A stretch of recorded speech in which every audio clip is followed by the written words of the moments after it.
Isa ang fluvial procession sa pinaka-inaabangang aktibidad sa Sinulog Festival.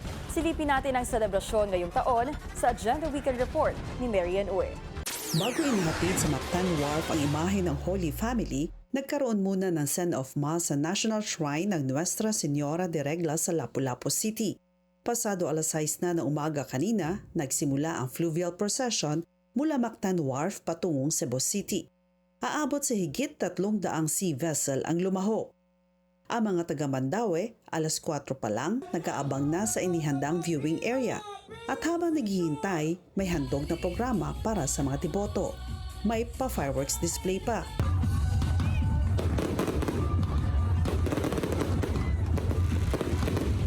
Ang mga pilgrim mula sa ibang bansa, tuwang-tuwa dahil hindi nila inasahang makadalo sa fluvial procession.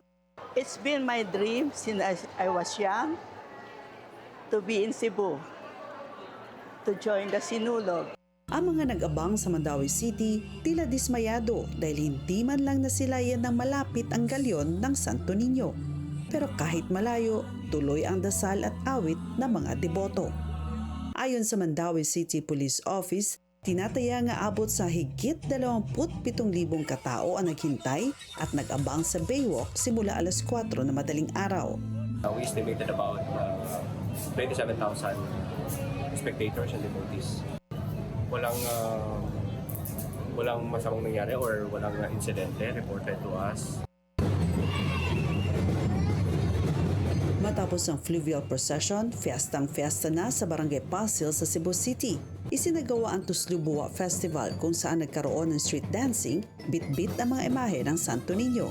Karamihan rin sa mga deboto na galing sa fluvial procession ang nagtungo sa Pasig upang kumain sa sikat na kainan na may Michelin Pib, ang Esmen Carinderia.